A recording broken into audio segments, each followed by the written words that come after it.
Hey, what's going on? You know who it is. You know what it is. All right, you guys, peep game. All right, I want to talk about Josina Anderson, who recently parted ways with ESPN.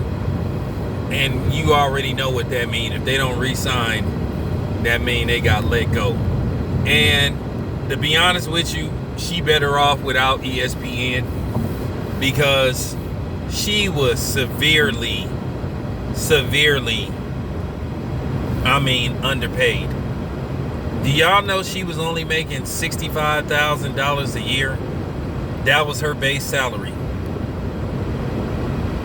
She was only making $65,000 a year. They are YouTubers that make more than Josina Anderson. And I thought she did a very good job. I thought she was very good at what she did, but it was something that I saw in her that kind of made me be like, okay, I could tell they not gonna give her as much screen time as they would give, Stage Steal and what's the other one, the one that Carrie Champion, because Josina looked a little too urban, and she talked professional, but if you heard her over the phone, you would be able to tell she was a black woman. And for years, she was on there for 9 years, and for years she used to wear her long nails, and from what I heard, people used to complain about them and stuff. People would be calling the station, and I think for years they would harass her about them nails, and she finally cut them down, because for some reason they just don't like that kind of stuff. I don't see what the big damn deal is, but for some reason they just don't like for you to have long nails.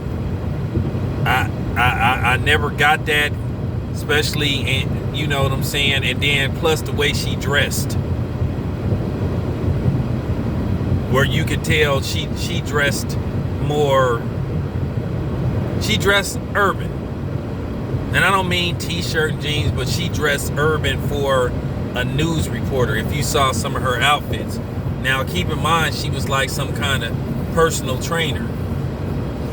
And like I said before, there were some conversations where she was just on code about certain things that, she spoke on certain things where she was on code. And you already know when you work for ESPN, in most cases, you ain't allowed to be on code. They want you to be like Carrie Champion or Sage Steele. Now, it's anybody's guess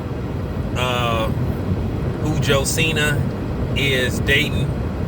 Now, she's supposed to had the alphabet people. I don't know. That's what I heard.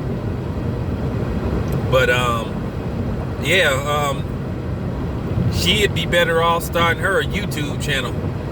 She probably would make more money doing YouTube than she would doing ESPN. Like I said before, she made only $65,000 a year. Okay? We got LDBC members that make twice what she make. So, that just for real. I'm not gonna tell you exactly how much I make, but I'll put it this way: I can compete with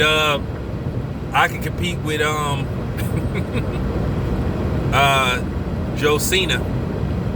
Do you know they got police officers that make more than she did? Do you know the average Oakland PD officer make more than she did? They start you off at $65,000, but with the overtime and everything, you make around $90,000 a year. That's your rookie year. And in about 3 years, you making something like $85,000. That's without the overtime. So you look at a news reporter compared to a cop in Oakland, and I heard San Jose, they PD make almost $100,000 to start. So that just goes to show you the numbers. And then I think she lived in the East Coast. I don't think she worked out of the Los Angeles studio. I think she worked out of the New York studio. And then it's expensive as hell to live in the New York, Connecticut area. So that should tell you enough. And that's unfortunate. I just think she was just a little too urban for them. And for them to only want to pay somebody $65,000, shit. Probably when she started, she probably was making shit, what, 40? And then you had worthless ass Michelle Beadle making like, Michelle Beadle was making what, $2 million a year or something? And then when she left, she got a severance package worth millions.